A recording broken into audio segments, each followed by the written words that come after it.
Is our culture a culture that glorifies violence? This is the Kathleen Wells Show. I'm Kathleen. You're listening to KCAA, the station that leaves no listener behind. Good afternoon to my listeners who are listening on the Internet, online. Good evening, good afternoon to you.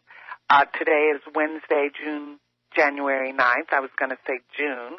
We're actually in the month of January. It all gets rather confused because it goes by so quickly. Anyway, today my guest will be Professor Robert Jensen, and as I mentioned before, we're going to explore the issue of whether or not our culture, if our culture glorifies violence. We just had mass murders last month. In fact, our culture has been inundated with mass murders.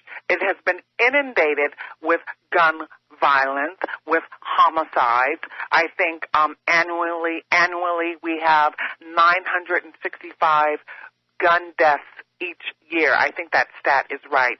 And also today, Vice President Biden talked about his task force on gun violence. Also, tomorrow, President Obama will meet with the NRA. So this is a big issue, this violence that is permeating throughout our culture. Also, at the half hour, I'll open up the phone lines for questions and comments, and that toll-free number is 1-888-909-1050. So as I said, my guest today is Professor Robert Jensen. Professor Jensen is a professor in the School of Journalism at the University of Texas in Austin. In addition to teaching and research, Professor Jensen writes for popular media, both alternative and mainstream. His opinions and analytical pieces on such subjects as foreign policy, politics, and race have appeared in papers and on websites around the world.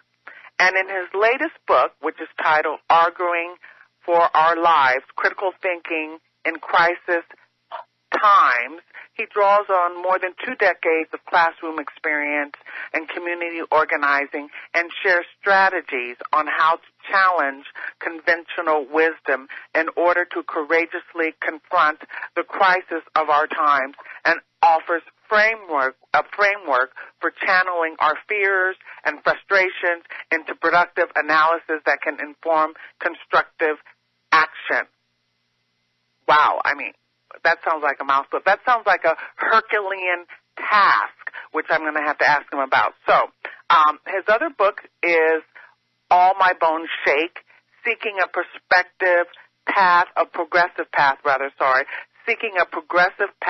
to the Prophetic Voice. And his other book is The Heart of Whiteness, Confronting Race, Racism, and White Privilege. So I'm delighted to have Professor Jensen today. Thank you, Professor Jensen, for joining me today. No, great to be with you. Thank you. So, I mean, that the book that you have coming out now, confronting, let me see, what is the title? Arguing for Our Lives, Critical Thinking in Crisis Times. It sounds like you took on a Herculean task. It sounds like how can someone confront these monumental issues? Well, I think there's 2 reasons that I wanted to write about the need for critical thinking and then taking that critical thinking into constructive dialogue. One is I think that people feel we're more polarized than ever. That's a common observation, not just about the political world, but about everyday life. And so I think people are struggling to find a way to talk across differences, and that's really important. The other thing is, in this hyper-mediated, social mediatized world, I think everyone needs practice in, just basic argumentation. And by that, I don't mean arguing in the sense of yelling at each other. I mean constructing arguments, evaluating evidence, being clear about definitions. That's an intellectual skill, and I don't mean intellectual here in some elitist way. I just mean exercising our capacity for rational thought. And so I've been teaching for 20 years here at the University of Texas and tried to develop ways to help students do that. And so I thought the book was particularly timely. It's aimed both at a student population but also at a general audience, because I think a lot of us who are older are are struggling with these things. Struggling with these issues, and you say one of the things you just mentioned is having the adequate, sufficient definitions. And when you were last on, we discussed the definition. We defined racism. Well, now let's talk about violence and gun violence in our culture. Do you think that our culture glorifies violence? Well, sure. I mean, you only have to turn on the television or listen to discussions about war. I mean, we glorify violence all over the place. That's, I think, rather straightforward.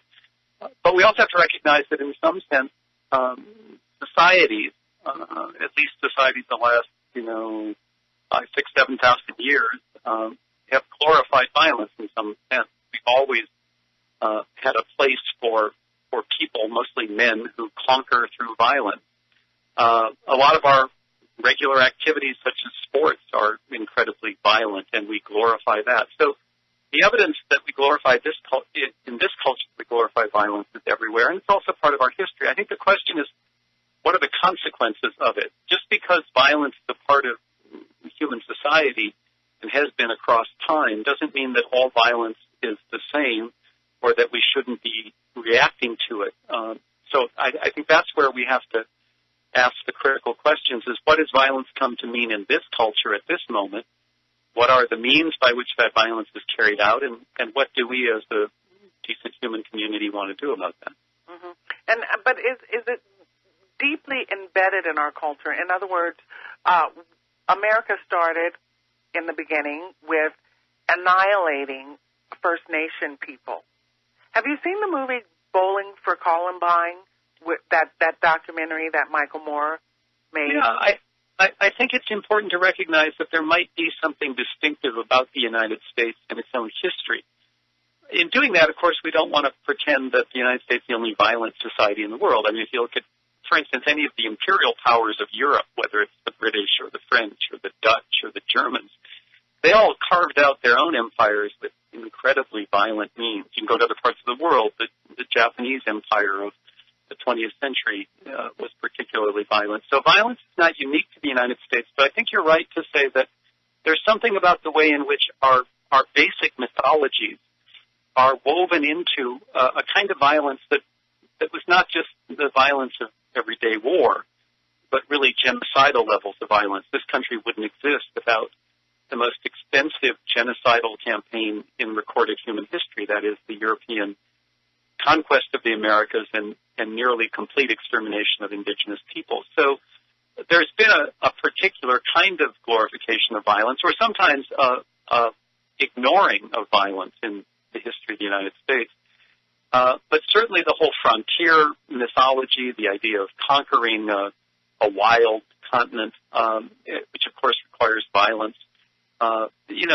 Every country has its own mythology, and a lot of those mythologies are glorifying violence. But the United States, I think you're right, has a particularly intense connection to that sense of ourselves as being forged through violence. And you write about how our national dialogue must be honest, and we must employ critical thinking skills. So, the question, do you think that our national dialogue about gun control, about gun legislation, about violence, has it been honest? Well, no, it never really has been, has it? So, you can see a kind of frustrating argument being posed on both sides. Let's take the so-called pro-gun, the National Rifle Association position, the interpretation of the Second Amendment that says there can be little or no control over gun ownership.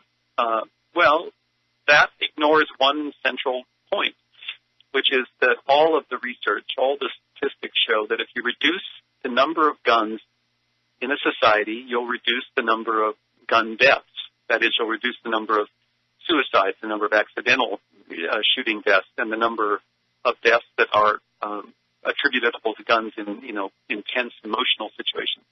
So if you don't care about human life, you can ignore that and just make a kind of ideological argument about gun control from the conservative pro-gun NRA side. I can't imagine making such an argument because I do care about people dying. On the other hand, I think sometimes from the liberal point of view, there's an assertion that gun control in and of itself is an adequate response to the question of gun violence. I think sometimes on that side there's an unwillingness to look at the nature of the culture. Mm-hmm. So, for instance, how this often plays out, the NRA spokesperson will say, well, it's not a problem of guns. Guns are harmless if they're used by people appropriately. It's a problem of violent video games. Mm-hmm.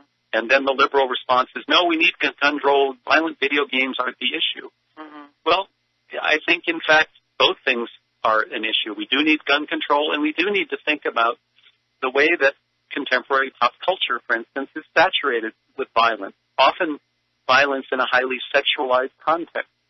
That's a very corrosive cultural context. Now, that doesn't mean that everybody who picks up a gun and shoots another person is, done that because at some point in their lives they've played violent video games. I'm not making a simplistic argument about cause and effect. Mm-hmm. But I do think we need to step back and not only look at the very specific danger that comes from widespread gun ownership, but also look at what kind of culture we've created, what it says about, for instance, gender and power, what it says about gender and violence, what it says about the way that often racism and violence are connected, the way that sexism and violence are connected. I think we live in an incredibly toxic and corrosive culture, mm-hmm. and simple passage of gun control laws isn't going to help us sort that out. I absolutely agree with you.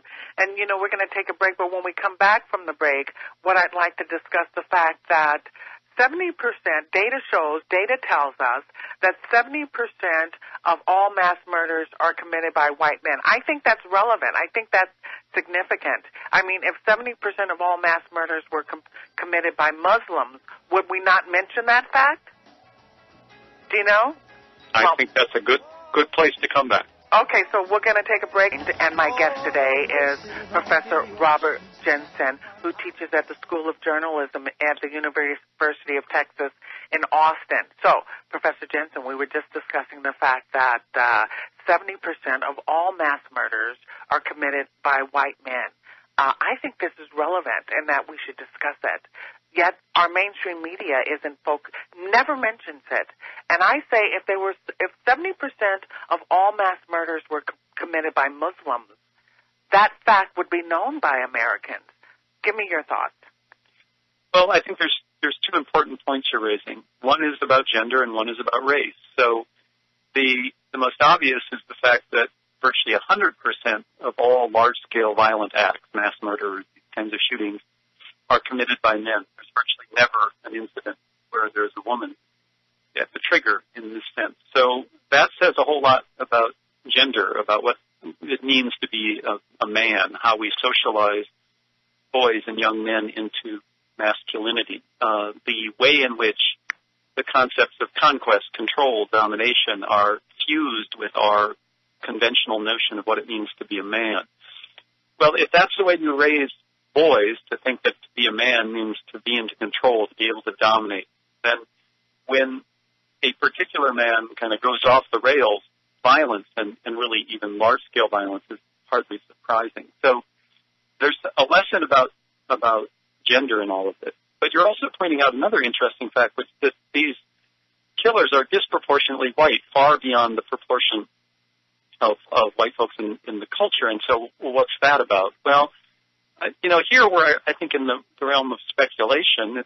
It's impossible to sort of do a psychological autopsy on these folks. But it does appear to me, at least, that one of the obvious changes in the United States over the last 2, 3, 4 decades has been the challenge to the automatic entitlement of white men. That, the world I was born into in 1958, if you were a white man, there were certain assumptions you made. Whatever class you were born into, if you were working class or middle class or even wealthy, if you were a white man, it was an assumption that within your sphere you would have status, you would have control, you would have a right to employment, a lot of things you felt entitled to. And, of course, over the last few decades, the challenge to that entitlement has been quite clear. And there are now men, I think, especially white men, who, when the world doesn't work out the way they had hoped, feel really aggrieved, this notion that somehow they have not been given their due. And again, not everybody who feels that way, of course, is going to pick up a semi-automatic rifle and go shooting. But it's hard not to imagine that change has fueled the fantasies, delusional otherwise, of some of the men who do, in fact, pick up a gun. So, in other words, these white men the white men who commit these mass murders are feeling impotent. So then the question becomes, because the mainstream media has us focused on the fact that they're mentally deranged, that they have a mental illness. But that isn't necessarily the case. Would you agree with that? Well, both things can be true. I mean, a lot of people in this culture, if you sat them down on a psychologist's couch, could easily be classified as mentally ill in some ways. It's kind of a joke that if you send anybody to the shrink's office, they'll find a category to diagnose you at. So, first of all, I think that, even if the individuals who engage in these activities meet some sort of diagnostic criteria for mental illness, that's not really the point. The point is, why are we at this moment in history seeing people who have various kinds of strains and stresses that we label mental illness picking up a gun? It's not been the case throughout history that people have resolved their conflict, that way. By going to a mall. Right. Yeah, right. And of course, the large scale, people, again, we have to recognize people are capable of violence. You and I are capable of violence. It's a part of, human psychology. But it's a question of how that violence is manifested. And this mass killing is a very recent phenomenon. I mean, I live in Austin, Texas, where a lot of people remember in the mid-1960s a man named Charles Whitman going up to the tallest building on the University of Texas campus with a rifle. Mm-hmm. And I believe he killed something like 15, 16 people that day. Well, that was unprecedented. Nobody had ever heard of such a thing before. That was the first of what turned out to be an increasingly common series of these kinds of attacks. So remember that it's only in the last few decades that people have engaged in this kind of activity. So if in fact the people who commit these acts are in some ways mentally ill, I don't think that's really hard to imagine. But that doesn't end the discussion, because throughout human history, people who are mentally ill have not dealt with that in this kind of mass killing.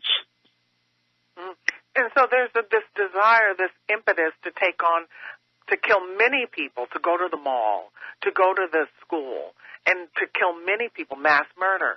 That need to kill many people, we can sort of trace that back to this feeling to be rooted in sort of white privilege, and yet to feel impotent within that rooting. Does that am I putting it correctly? That makes sense. Again, I think we're in the realm of speculation here. It's very hard to know what is actually causing the particular phenomenon we're talking about. But certainly I think it's very plausible that the account you just gave is part of it. Now, it's also the case that we live in an imperial society in which mass killing has become sort of routine. We have weapons of war, for instance, cluster bombs, munitions that didn't exist before, drones that can kill without a person. The idea of killing is not static. It changes as cultures change. What effect does it have to be a young man growing up in the United States and have lived an entire life where your own government is engaged in killing that wasn't imaginable even a generation ago? I don't know. I don't think anybody really knows what effect this has on. In some ways, you can kind of think of modern life, the life that we've lived post-World War II, where we've had so many new technological innovations, whether it's, all sorts of new chemicals, all sorts of new communication technology, all sorts of new computer technology. You can kind of think of it as kind of one vast social experiment. We are living in a world right now that is brand new. And what effect is it having on individual people? What effect is it having on communities? We don't know. Kind of scary when you think about it that way. We're all experimental subjects in a big experiment that nobody planned and nobody has any control over. And so when you start to try and tease apart all of the things that might go into the specific act of someone opening fire at an elementary school. I think at best we're guessing, but these are kind of guessing games we need to play because there's a lot at stake, obviously. Mm-hmm. Now, in your book, Professor Jensen, in your book, Arguing for Our Lives, which is a primer on critical thinking, you write, our affluent society produces an excess of everything except what we most desperately crave, meaning. Not meaning manufactured or sold to us, but meaning we create authentically through dealing honestly with reality. That really resonates with me because I have this pet peeve about lies, do you know? So that really resonated with me. So elaborate on that notion. Well, human beings are meaning-seeking creatures. As far as we can tell, unlike other animals, we're the only ones who have consciousness at the level we talk about. We're the only ones who try and figure out why we're here. And that just means, kind of self-evidently, that we're always trying to tell stories about what our lives mean. Well, think about modern consumer capitalism, the kind of system we live in. What kind of meaning does that provide?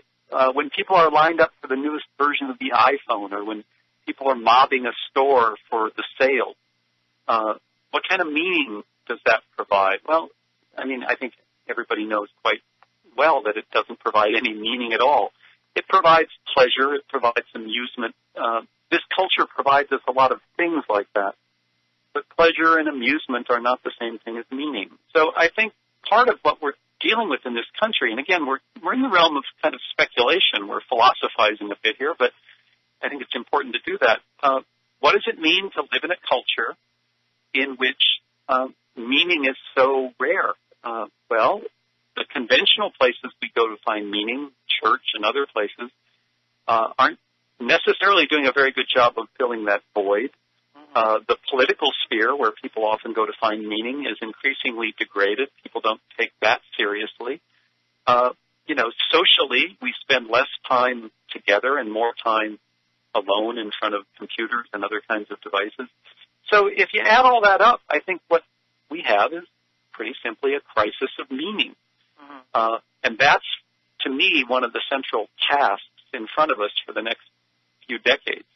We have environmental problems, we have ecological problems, we have we have a lot of problems in this culture right now. But none of those are going to be solved at any level if we don't start to understand what we mean by the claim to being human. What does that mean? Does that mean simply getting everything you can and advancing yourself? There are people who seem to live that way, who spend all of their time trying to amass as much material wealth as possible and don't seem very interested in sharing it. What does it mean to be a human being? I think that's what we're really struggling with. Oh, I love that. What does it mean to be a human being? Okay, we're going to take a call now. Are you okay with taking calls? Sure. Okay, we'll take a call now from Sean in Los Angeles. Hi, Sean. You have a question for Professor Jensen? Yes, I got a question. Yeah, I sure do. Hi, Kathleen. Hi, Doctor. Hi. Got a question for you. Now, I'm listening to what you just got through saying, and I'd like to know a couple things here. Being that from the aspect of the black community that there was the Moynihan Tangle of Pathology report that was written and published back in 1965. And much of that information has gone pretty much unheeded within our own community, and much of the causes that it spoke to pretty much from what I'm seeing today has permeated into the majority society. And one thing that I haven't heard much discussion about is the impact of what I'm going to say is historical whitewashing of what has taken place in a country that has romanticized violence and the specter of the gun in a way that is now bearing out these mass killings that you're speaking about. Because this country was created based on a violent revolution, was it not? Yeah, we addressed that it was based on, killing of Native First Nation people. But I'll let the professor answer. But the historians up until this point, outside of what I've seen from Oliver Stone and the professor that is co-wrote that book about the untold history in the U.S., and because I've been watching that documentary every week the last 8 weeks, and it angers me that I'm just coming to understand and know these things that they've been speaking about the last 8 weeks that were never taught from K through 12 and in all the university courses out there. So do you have your question basically for Professor Jensen is, has history been whitewashed? Is that the question? Yes. Yeah. Because if you're starting a government and a society based upon lies, what good will come of it? Okay, you got that, Professor Jensen? Yeah, I think there's some very important points the caller makes. First of all, let's go back to the Moynihan report in the 1960s, the analysis of so-called black pathology. There's a couple of very important things to say about that. And one is, of course, for those of us who are white, such as myself, an analysis of the problems of any minority community should start with white supremacy. What is the role of white society and white society's unwillingness to come to terms with its own racist history and present? What's our contribution to that? So when Moynihan is, pontificating about black pathology, our first question should be back at him, which is, Mr. Moynihan, what's your contribution to all of this?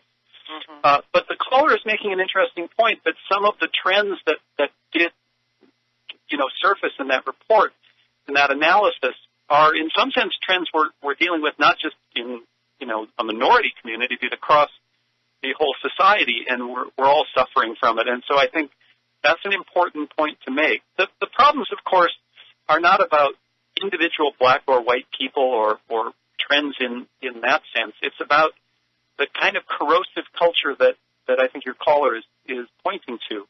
And as we've said, part of that comes from an unwillingness to tell the truth about our own history.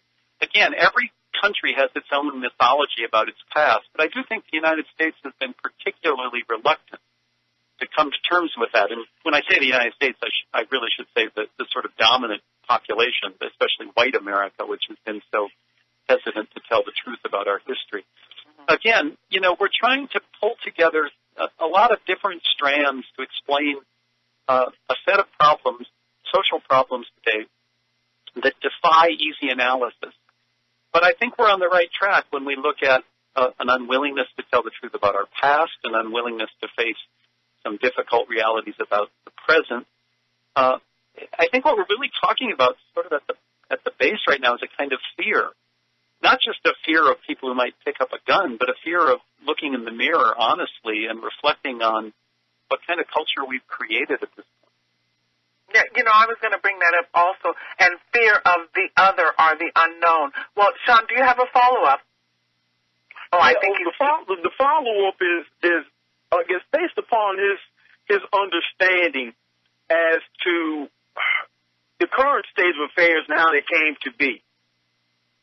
What in the short term can be done to at least diffuse this rancor and animus that pretty much has permeated not only the body politic, but more or less the social underpinning of the society, because you can't have a discussion if you've got one party who is totally unwilling to listen and be reasonable and acknowledge that I guess, like you said, the fingerprints that are on that gun that belong to them.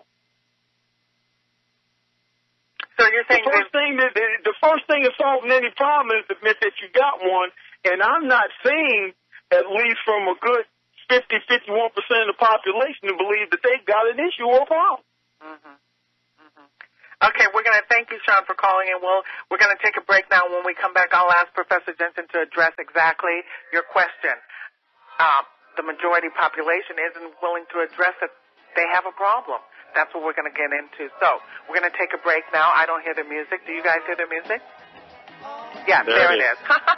So we're going to take a break now, and when we come back from the break, Professor Jensen is going to respond to Sean's follow-up question.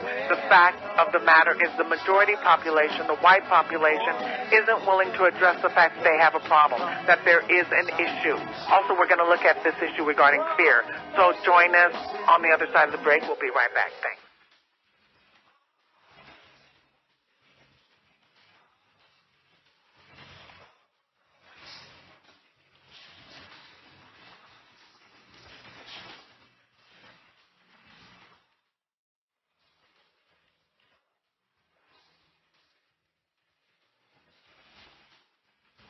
Playgrounds for Palestine is a non-for-profit 501c3 organization dedicated to upholding the Palestinian child's rights to play. This is a right enshrined in the United Nations Convention on the Rights of a Child. We operate through a volunteer board and staff, the generosity of our supporters, and a lot of heart. To date, Playgrounds for Palestine has constructed 15 playgrounds in Palestine, as well as refugee camps in Lebanon and Syria. To contribute to this most worldly cause, please go to our website at www.playgroundsforpalestine.org or send a check to Playgrounds for Palestine, P.O. Box 559, Yardley, Pennsylvania 19067 at www.playgroundsforpalestine.org.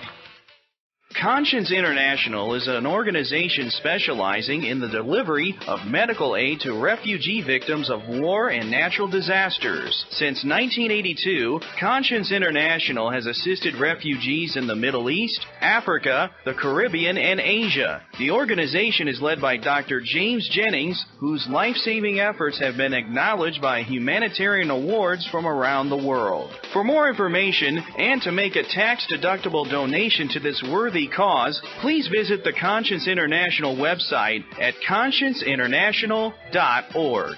Logos is an online quarterly journal of modern culture, politics, and society featuring cutting-edge articles on politics, culture, the arts, as well as book reviews and original, often experimental fiction and poetry. Logos fosters critical dialogue on modern society and current affairs by giving readers insight into the events that shape their lives. Logos, critical ideas for the engaged reader. Read online for free at www.logosjournal.com. For information about submissions to the journal, please contact Logos Online at igc.org.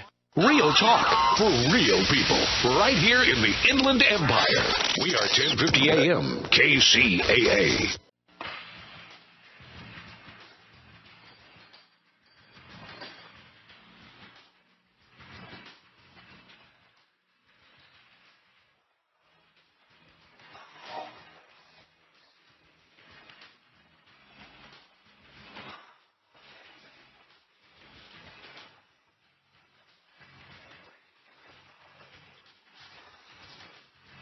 So welcome back. This is the Kathleen Wells Show. You're listening to KCAA, the station that leaves no listener behind. And I'm speaking with Professor Robert Jensen. And Professor Jensen, I'd like you to address the issue that my caller Sean asked. What do we do when the majority population, the white population, is in denial, is not willing to accept or address the fact that there's a problem, that they have a problem, that they're in denial? What do you do then?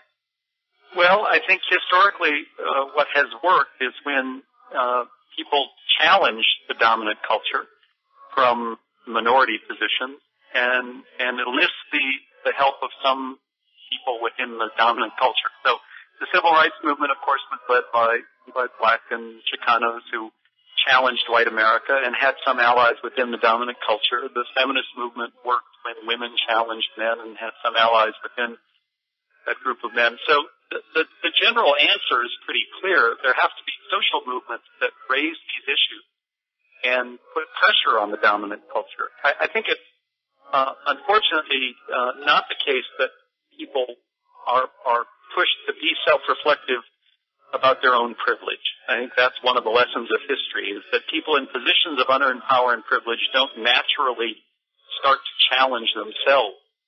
Yes, I like the fact that you say unearned privilege. That resonates with me also. But I'm sorry for interrupting. No, Go on. That's an extremely important point. That we talk about things like white privilege or the privilege of men And the point, you can argue about whether privileges that people earn should, allow some folks to be rich and some people to be poor and whatever.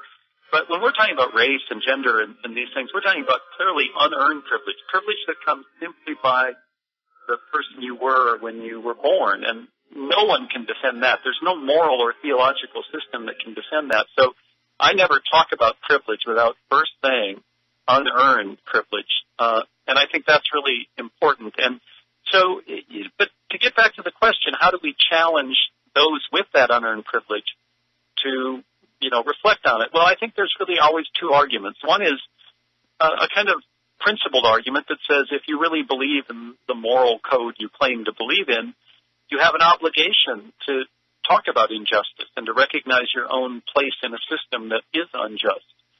But, of course, we recognize that people are not always eager to do that. So we also... So they must not really believe then. Right. Well, that's the thing. You kind of try to point out the hypocrisy of that. But I also think there's another argument to be made to people in those positions of privilege and power, which is that sometimes the privilege and power that you have has really serious negative consequences for yourself. So let's just take, men and women, for instance. Men traditionally have power over women, and there are certain things that men get because of that, higher incomes, more status, whatever it might be. But there's also a cost to that, that the kind of conventional masculinity that men are socialized into has some real negative implications for men. It's psychologically extremely destructive to live with that kind of masculinity. So there are arguments to people in positions of power and privilege that this system isn't really so good for you either, even if it delivers to you some short-term material advantages. Like maybe you get a lot of money because of it. Well, life is more than money. So I think what I'm suggesting is that there's no one way to address these kinds of social problems that are rooted in fundamentally unjust systems. They have to be challenged from the outside. They have to be challenged from the inside. Now, I think the real problem in the United States today is that for the last 5 or 6 decades, really since the end of World War II, the United States has been in a position of unparalleled dominance in the world. And we are a culture now that takes it as a given that we should be in that position of dominance. Mm-hmm. And, of course, that dominance is fading, not just for particular groups within the United States, but for the United States as a whole.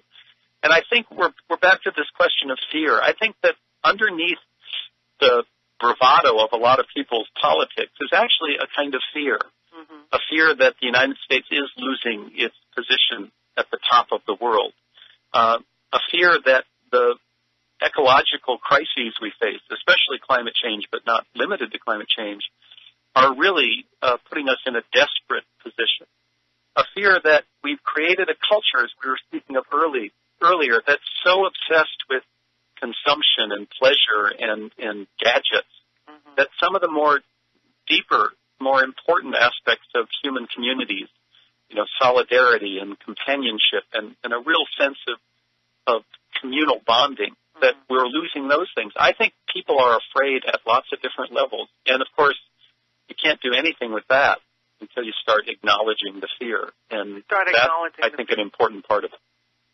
Yeah, and that's something in Michael Moore's documentary, Bowling for Columbine. I think he definitely addressed it. He looked at the issue of fear. And I think from what I got from it, because it's amazing how in certain areas of the world, certain urban suburbs, certain rural areas, and certain in the middle of the country, people are stockpiling on weaponry. And that's what I learned from this documentary, Bowling for Columbine. So what I got from that is that white Americans fear the other. They fear blacks, they fear browns. And so the only way that they can sort of negate this fear is to stockpile on weaponry. That's what I got from it. Yeah.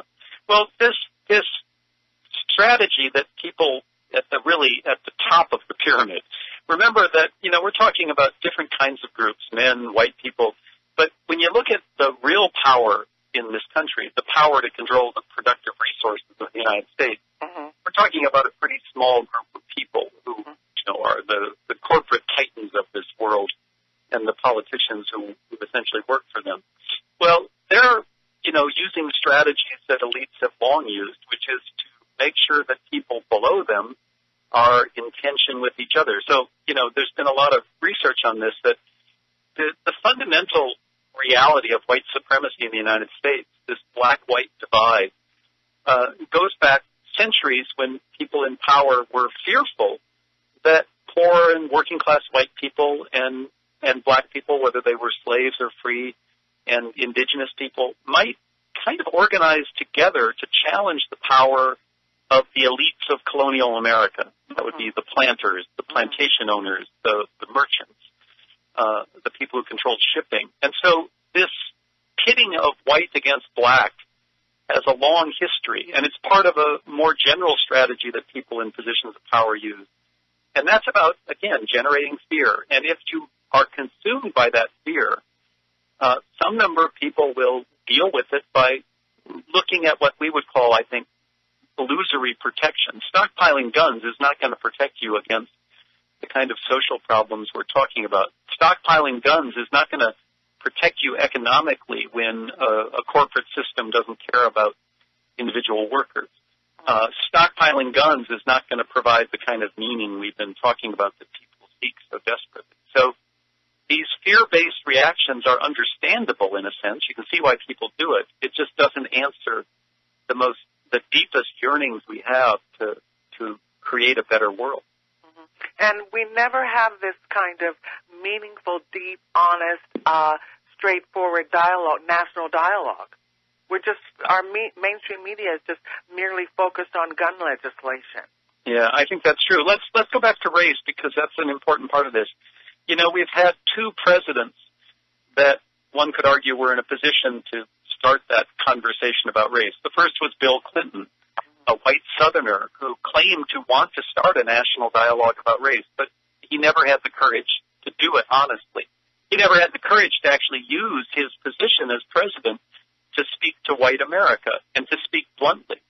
And now, of course, we have Barack Obama in the presidency, who feels constrained as a person of color from confronting white supremacy, because the political reality is that he's facing such a racist backlash that he feels constrained. So whether it's with a white Southerner or an African American in the White House, we haven't seemed to be able to have that kind of honest conversation. Now, there are people trying to make it happen, of course. The fact that we're having this conversation means quite clearly there are folks who want to have it and folks who are listening who are eager to have it. Mm-hmm.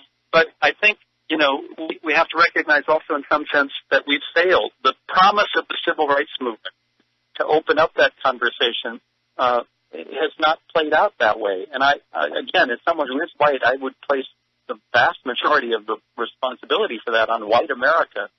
It was white America that after the civil rights movement refused to take the next step. And the next step was not just to pass the Voting Rights Act and pass the Fair Housing Act.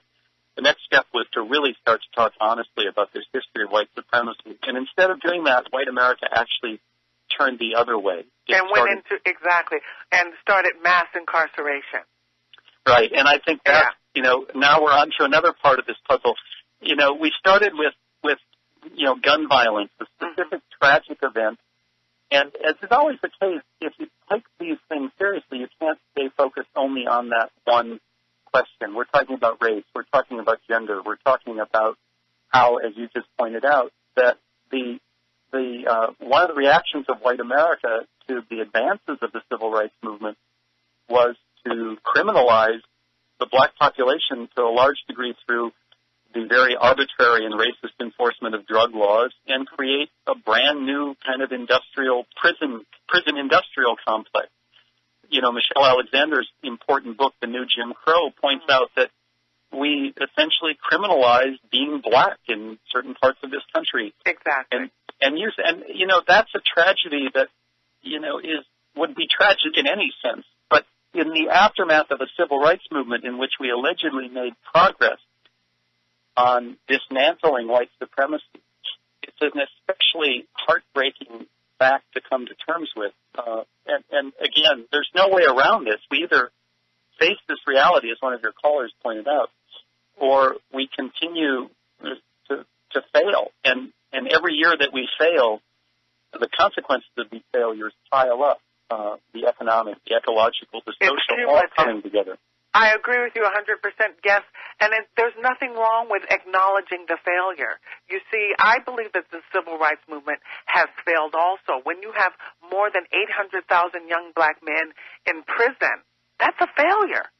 And I feel the same thing about the pro-Palestinian movement, the activists in the United States.